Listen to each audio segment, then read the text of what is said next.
So guys, welcome back again to my channel. For those that don't know the brief of Nnamdi Kanu's case with the government, especially the Igbos, this is the video. Watch this video. First of all, for the benefit of the viewers, what I'm about to say will be best expressed in English than Pidgin, so I must apologize for that, because legal terms will be occurring here a lot today. Yes, I met him yesterday for almost 3 hours at the headquarters of the DSS in Abuja, and we had quite an interaction, private interaction initially, and later on he was interviewed by 3 DSS officers in my presence. I wanted to call it an interrogation, but they said no, it's an interview, during which they asked him routine questions, but most of the questions centered on his being the leader of the indigenous people of Biafra and the activities of that organization. So he answered the questions in a relaxed atmosphere, with bearing in mind his constitutional rights not to incriminate himself. Of course, some of the questions had background information that he considered incomplete, and he told the officers that he was not able to answer some of those questions because the information that they supplied to him was incomplete. So the interview went without incident, and at some point it was brought to a close. I think maybe there's going to be another interview to be scheduled, but I have not been informed of that yet.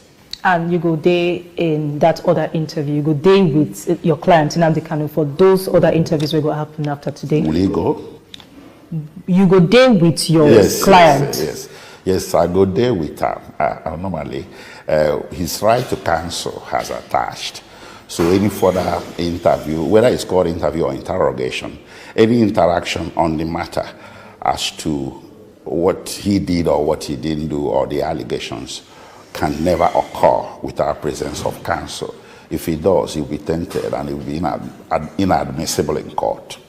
Okay, so before we talk more about this, you talk, say, aside from the interview your client Nnamdi Kanu gets with the DSS officers, you also get private interaction with them. Yes. Before we go into details on that, in as much as you can share with us, you will describe to us when you see Nnamdi Kanu, how he be, what's in his state of mind?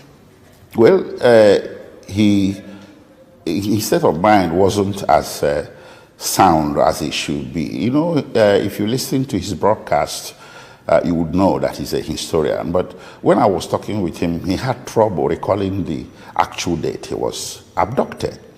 It surprised me. So to jog his memory, I asked him how many nights he spent in Abuja before he was brought to court.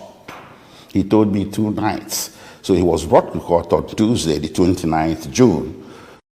So we figured he must have been brought into the country on Sunday, the 27th. So when I mentioned that date, he said, sure, that's the date. But I took particular note of that. I also noticed that he had a visible injury on his right wrist. I asked him what it was. He said it was where they had chained him, put the chain on him, and chained him to the concrete floor in Nairobi, Kenya. And he has disappearing injury on the left wrist and an injury right here at the nape of the neck. So he related to me. I asked him what happened, and what happened, much of it is now public knowledge. So what I'm doing is by way of adumbration, supplying more information. If you tell us more about what's happened, because you talk about, you just mentioned Kenya, and Kenyan government don't come out to talk, say, they no arrest Nnamdi Kanu for Kenya. So tell us more about this. What happened is this. Mazi Nnamdi Kanu entered Kenya, I believe, on a certain date, right around April this year. I'm not sure. I'm trying to establish the actual date of entry. But I have documentation from a Kenyan hospital that placed him in Kenya as of 14th April this year, 14th May. So he entered Kenya. And what did they do for Kenya hospital? He went there because he had issues with his heart. He felt he wasn't well. So he went there, he was examined, and the diagnosis was hypertension and heart murmur. They made prescriptions for him, and my examination of the medical report indicated medications for heart and controlling blood pressure. So apparently he entered Kenya before the 14th May this year. So he had settled in at a location in Nairobi, a temporary location, and he entered with his passport.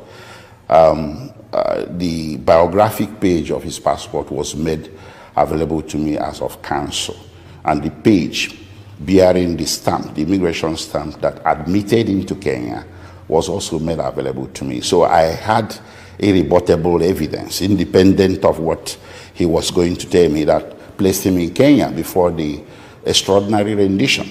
So when that day, on the fateful day, that was on the, I believe on the 19th, yes, not believe, certain, 100%, he drove himself to the airport from his temporary location in Kenya. He drove to Jomo Kenyatta International and went into the garage, the underground garage, to pick up a visitor flying in from outside. Okay, that is not necessary for this discussion, the identity or whatever. So the moment he got into the parking lot, the garage, a group of several men well armed to the teeth. And this now waiting Nnamdi Kanu tell you about what you remember of waiting happened before they bring him to Nigeria. This is what he told me, and his recollection of this was very, very lucid and clear. Tell us about it. Yeah, so now they swooped on him. They gathered and grabbed him, okay, in a very physical, rough way, and he raised the lamp. Luckily for him, there were a few people that were there, and the people wanted to intervene in terms of really very aggressive intervention, because to them, I asked him why they would consider making an aggressive intervention when something that seemed law enforcement was happening. He said perhaps they didn't believe it was normal. So the people that were abducting him told everybody to stay clear, that this person you're looking at is a Nigerian terrorist who assists the Al-Shabaab terrorists in Kenya. And apparently most of the people that wanted to intervene, the Good Samaritans, are Kenyans. And you know, Al-Shabaab has quite an extensive operation in Kenya, just like we have the Boko Haram here. So perhaps there's this emotional thing about it that they shouldn't be saving anybody that is linked to Al-Shabaab.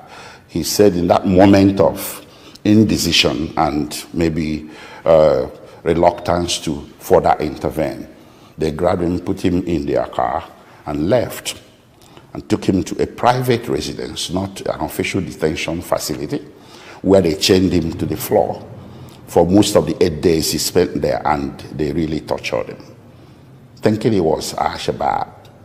So he kept telling them he wasn't Al-Shabaab. He had nothing to do with Al-Shabaab. He kept telling them who he was. Who be these people? Well, I asked him who they are. He told me they are Kenyan security officials. I asked him why. He said the insignia, the courage, that he had arrived Kenya, so he had a bit knowledge of the terrain and how the law enforcement functions and the sort of things they wear, how, you know, that they were brazen with weapons openly. It couldn't have been private parties or, you know, some rogue agents doing that. He told me that the thing has a 100% degree of officialdom to it. So they took him to that location, and they were torturing him, and I'm sorry to say they really beat him a lot. So, but at some point when he was trying to explain himself, he told me he was blindfolded most of the time, chained to the floor, bare floor. And he told me that it looks like one of them decided to be a little bit intellectual about the whole thing, and went out and maybe got some information, came back and said, hey, listen, he's not what we think he is. They lied to us.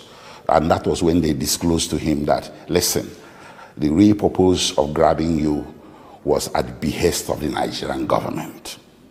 Nigerian government hired us to grab you, to abduct you with that information that you are linked to Al-Shabaab.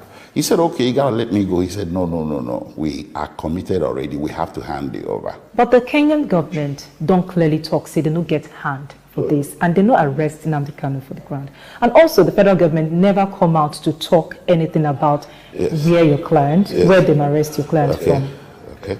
Anyway, I have, you see, it's not going to be a question of he said, she said. I'm a lawyer. I operate on the basis of independent and credible evidence. The Kenyan High Commissioner might have sounded credible to the general public, but the information available to me can impeach every single word she uttered, including the denial that came from the home government. I have immigration stamp placing Nnamdi Kanu in Kenya just 2 months before his abduction. I have medical evidence placing him at a Kenyan hospital. Okay? And I have his own word. He's a man of sound mind. Then, fourthly, after the Guardian newspaper UK broke the news that Mazi Nnamdi Kanu's British passport was still in Kenya, the following day, Kenyan authorities raided that very location for the first time, from where he took off to the airport. So he connected the dots. And what's in your client, Nnamdi Kanu, tell you about how they move him from Kenya, as you talk, say he tell you, to Nigeria? Him. Yes.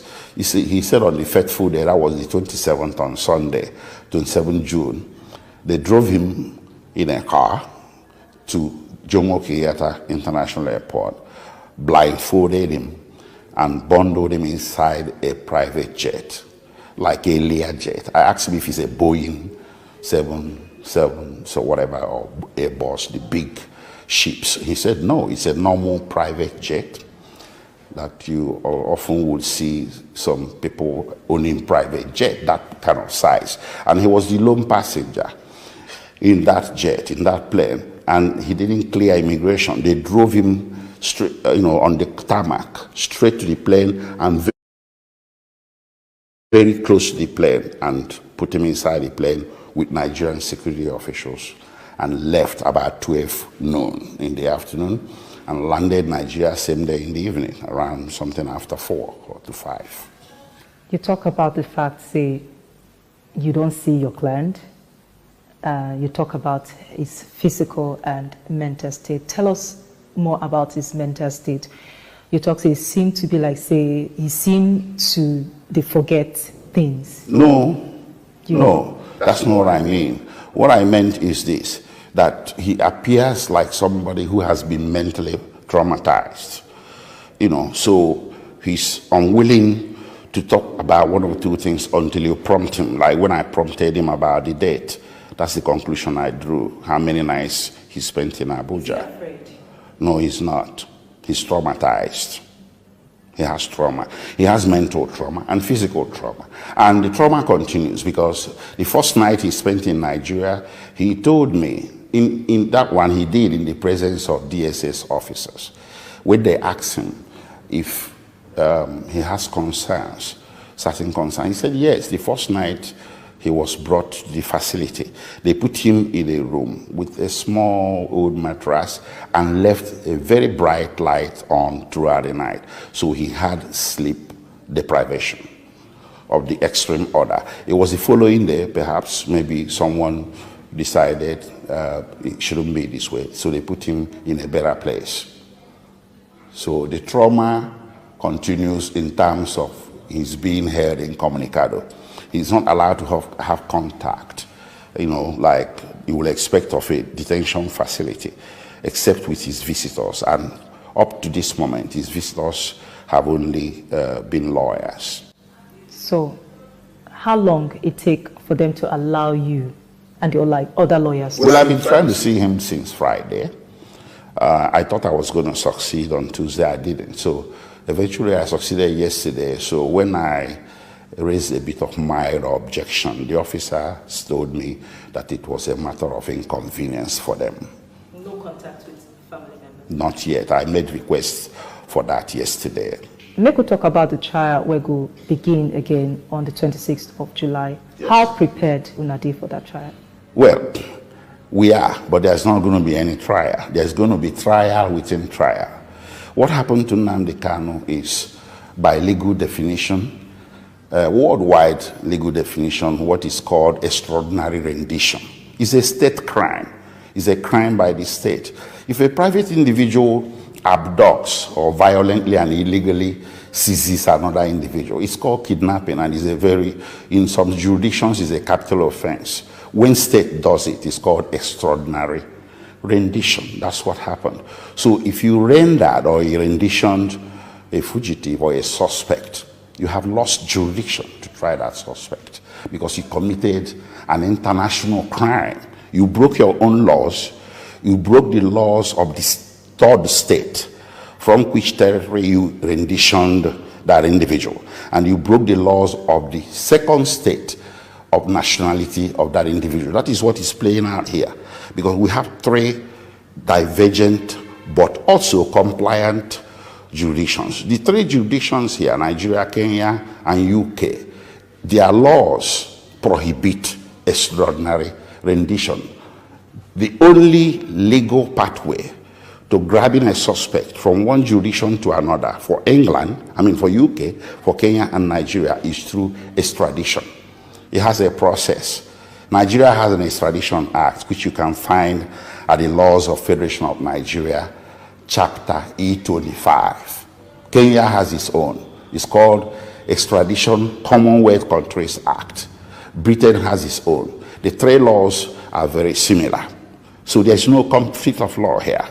The only conflict of law is that Nigeria chose to break its own law, Kenyan law and British law. So that conflict will be ventilated in court to see whether there is jurisdiction to try him for any offense, or whether the proper thing to do is it not to return him to the state that he was, despite the bench warrant that was issued by the Federal High Court here. The bench warrant is not a competent legal document to go into a foreign country and illegally grab a suspect. It's not. It should have become one if Nigerian authorities had submitted the process to extradition proceedings in Kenya and succeeded in the final analysis in getting a warrant or order of extradition. It would have been okay. So the first issue before the court here is not to try Nnamdi for any criminal offense, but to have a trial within trial, because extradition is, of course, is an act of forcible abduction, so it's considered torture under the Torture Convention. And Britain has case authorities where it has asserted extraterritorial jurisdiction, what is otherwise known as universal jurisdiction, to indict and try and imprison those that engaged in such conduct. And if Nigeria was lucky that this didn't occur on British soil, if it did, we would have had a throwback to 1984 when Nigeria tried it and failed. This one they failed because it was on British soil. They created a man named Diko, and they were caught at the airport. It was the same thing. The only thing that differs Diko from Nnamdi Kanu is that Kanu wasn't created, and he was kidnapped in a third state. Diko was kidnapped, created. At the airport, British authorities got suspicious and the whole thing unraveled. 17 men were arrested, 4 were in prison for between 6 to 8 years and deported when they were out of jail. Britain broke diplomatic relations with Nigeria for 2 years. They expelled the Nigerian ambassador, the High Commissioner, and some diplomatic staff found complicit in that grievous crime. And it was a whole lot of noise internationally. And Nigeria's subsequent request, formal request, meritorious request for extradition of Diko and the other Nigerians wanted who were in UK, were summarily denied by Britain. So there are definitely, for sure, countervailing measures when a nation tries to commit such a grievous crime, just because they want to have a suspect before their judicial authorities. There are things that the country should have done right, but they decided not to do it. Okay, so they've been calls don't come from different quarters, from different groups, say the federal government must handle this case on a fair note, that the trial must happen, Nnamdi Kanu trial must happen on a fair note. Does this make you optimistic? Fair trial? That Nnamdi Kanu must have a fair trial? You see, there is it's an oxymoron. It's a contradiction to say that a jurisdiction that broke the laws of 3 countries and the international law, that's the 4th component, to bring a suspect before that jurisdiction should be expected to give fair trial to such individual. But like I said, we haven't even gotten to that bridge yet. When we get to the bridge of whether he's going to get fair trial or not, we are going to ventilate it. The bridge we have to cross first is the bridge of testing the impact of the jurisdiction of Nigeria to try Nnamdi Kanu for any criminal offenses stemming from the extraordinary rendition. That's where we are. So finally, pretty weighty allegations and accusations against your client. And some people who I don't talk say, now all these things they could bring up during the trial. Talk about his utterances for Radio Biafra, talk about him asking people to take up arms and commit some atrocities, like they said. All this will come up during the trial, and they say the federal government gets very big evidence, weighty evidence against Nnamdi Kanu. Waiting they go through your client's mind, if they think about the trial, does it make him worried? Nnamdi Kanu, especially during his interview with the DSS officers, he explained to them, they asked a question similar to this. He said, what I set out to do is protected under the laws of Federation of Nigeria and under international law, which is self-determination. And I set out to do it through peaceful means of referendum. I was singing referendum like a song. Now, how can you say I committed a crime for pushing something, for holding a protected political opinion? I can give you the quotation. It's at cap A9, Laws of Federation of Nigeria, Article 20 and Article 1. It's Nigerian law. But I'm wondering if maybe the Attorney General is not yet aware of it, or it hasn't been brought to his attention. So he has what lawyers call an affirmative defense, that he hasn't committed any offense by virtue of Section 36, subsection 12 of Nigerian Constitution, which stated clearly that no Nigerian can be tried and convicted for any offense that is not written down in a written law. Self-determination, asking for self-determination or referendum is not an offense. Even asking to secede is not an offense. It's not an offense to ask to secede, because they frame the charge in terms of you, Mazi Nnamdi Kanu, committed an offense because you ask that you said you are going to secede. So that question really is self-explanatory from the way he put it. So in legalese, he has no case to answer on that. It's a legal issue. But again, we have the other part of it. He who asserts must prove. In criminal law, we say you cannot convict any man unless you prove your case beyond reasonable doubt. If federal government feels it has quantum evidence to convict him, it's their case. The burden is on them to do that. After they have done that, we now mount our defense. Barrister. My question with all this Nnamdi Kanu's case with the government is, why is he still in custody, despite a lot of people that have done what they said he did are out of prison and set free? But why is government finding it so hard to set Nnamdi Kanu free? And also all the beating and torture he's getting is not worth it, because you can imagine the government restating Boko Haram into the society, saying that they have repented. People that are known to have died a lot of persons, and government set them free, saying that they have repented, which means anybody can do anything in this country, repent, and then you are set free. Then why have you not set Nnamdi Kanu free? Nnamdi Kanu is in custody for over how many years now? Yet you don't set him free. I'm here to understand that, Sha. So this video, watch all your videos in the comment section. I'll see you guys in my next video. Don't forget to subscribe, like my videos, and also share your thoughts in the comment section. I'll see you guys in my next video.